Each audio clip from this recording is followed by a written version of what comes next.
नमस्कार। अजीम व शान शहंशाह, ये सुनते ही जेहन में एक तस्वीर आती है। एक बहुत ही भव्य, इंसाफ पसंद और कला को चाहने वाले बादशाह अकबर की। और ये तस्वीर बनी है फिल्मों और कहानियों से। लेकिन आज हम इसी सुनहरी तस्वीर के पीछे छुपे हुए असली ऐतिहासिक सच को जानेंगे। कहते हैं ना कि हर बड़ी कहानी की शुरुआत मुश्किलों से होती है। अकबर की कहानी भी कुछ ऐसी ही है। उनकी ज़िंदगी की शुरुआत में इतनी उथल पुथल थी कि उसी ने न सिर्फ उनके किरदार को बल्कि पूरे हिंदुस्तान के मुकद्दर को एक नया मोड़ दिया। एक शहजादा जिसका जन्म ही तब हुआ जब उसके पिता हुमायूं सल्तनत हार कर दर बदर भटक रहे थे।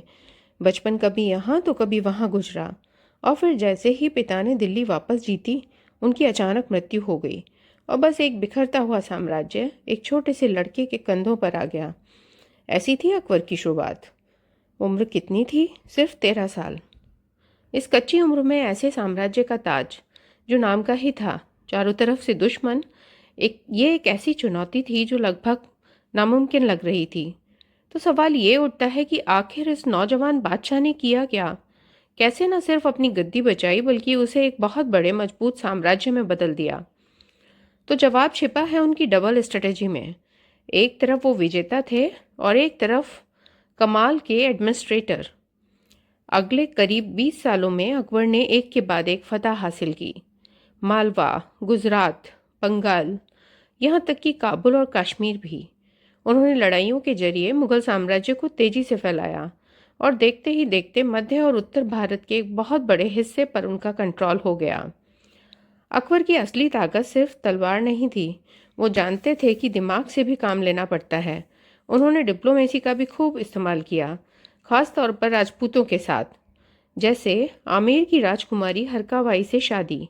अब ये सिर्फ एक शादी नहीं थी, ये एक बहुत बड़ी पॉलिटिकल डील थी।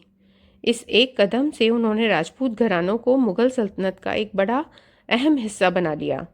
मगर साम्राज्य सिर्फ जंग जीत कर नहीं चलते, उन्हें चलाने के लिए कुछ और भी चाहिए होता है।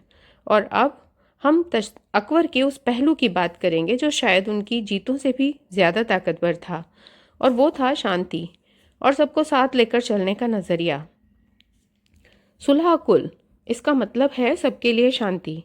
ये सिर्फ कोई सरकारी पॉलिसी नहीं थी, ये अकबर के शासन का कह सकते हैं ऑपरेटिंग सिस्टम था। उनका मानना था कि एक राजा का सबसे बड़ा काम है अपनी जनता के बीच धर्म के नाम पर जो भी भेदभाव और झगड़े हैं उन्हें खत्म करना। उन्होंने दीने अलाई धर्म का प्रचार किया, जिसका अर्थ था ईश्वर का धर्म, जिसका मुख्य उद्देश्य अपने विशाल साम्राज्य के विभिन्न धर्मों में लोगों को एकता के सूत्र में बांधना और उनके बीच दूरियों को कम करना था। और हाँ, ये सिर्फ बड़ी बड़ी बातें नहीं थीं, उन्होंने इसे असल में करके दिखाया। सबसे पहले जंग में पकड़े गए लोगों को गुलाम बनाने का रिवाज बंद किया। फिर 1563 में हिंदू तीर्थयात्रियों से लिया जाने वाला टैक्स हटा दिया। फिर 1564 में एक बहुत बड़ा कदम उठाया, जजिया टैक्स, जो सदियों से गैर मुसलमानों पर लगता था, उसे ख़त्म कर दिया। ये सिर्फ टैक्स हटाना नहीं था, ये एक तरह का ऐलान था कि इस सल्तनत में सब बराबर हैं। अकबर यहीं नहीं रुके, वो सच में अलग अलग धर्मों को समझना चाहते थे। इसलिए उन्होंने फतेहपुर सीकरी में बनवाया इबादत खाना, एक ऐसी जगह जहाँ हिंदू, पंडित, जैन, मुनि, ईसाई, पादरी सब एक साथ बैठकर मुस्लिम उलेमाओं से धर्म और भगवान पर खुलकर बहस करते थे। 16वीं सदी में तो ऐसा सोचना ही एक क्रांति थी। तो अब राजनीति और धर्म से आगे बढ़ते हैं।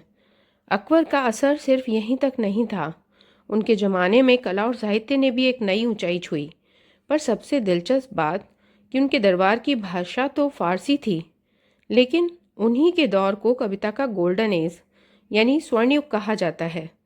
तुलसीदास की रामचरितमानस हो या सूरदास के पद, ये सारी महान रचनाएं उसी दौर की देन हैं। ये दिखाता है कि कला के लिए भाषा की कोई दीवार नहीं थी। उनका दरबार तो जैसे उस जमाने के सबसे बेहतरीन दिमागों का अड्डा था। उन्हें नौरत्न कहा जाता था। अबुल फजल जैसे इतिहासकार, तानसेन जैसे संगीतकार, बीरबल जैसे सलाहकार, टोडरमल जैसे वित्त मंत्री, राजा मानसिंह जैसे सेनापति और अब्दुल रहीम जैसे कवि, मतलब हर फील्ड का एक्सपर्ट मौजूद था। और इन्हीं लोगों ने मिलकर मुगल साम्राज्य को कल्चरली बहुत अमीर बनाया। लेकिन कहानी इतनी सीधी नहीं है। इतिहास कभी भी सिर्फ सफ़ेद नहीं होता, उसमें कुछ स्याह पन्ने भी होते हैं। अब देखते हैं सिक्के का दूसरा पहलू, वो पहलू जो हमें अकबर के किरदार की एक ज़्यादा उलझी हुई और शायद थोड़ी कठोर सच्चाई से भी मिलवाता है। एक तरफ अकबर को देखा जाता है एक ऐसे हीरो के तौर पर, एक विजनरी जिसने सबको जोड़ा, और दूसरी तरफ उन पर इल्ज़ाम है एक बेरहम तानाशाह होने का। तो अकबर का जीवन एक सवाल पर ख़त्म होता है कि क्या किसी को महान कहने के लिए उसका हर काम सही होना ज़रूरी है, या फिर इतिहास पर एक बहुत बड़ा असर छोड़ देना ही काफ़ी है। सोचिएगा ज़रूर।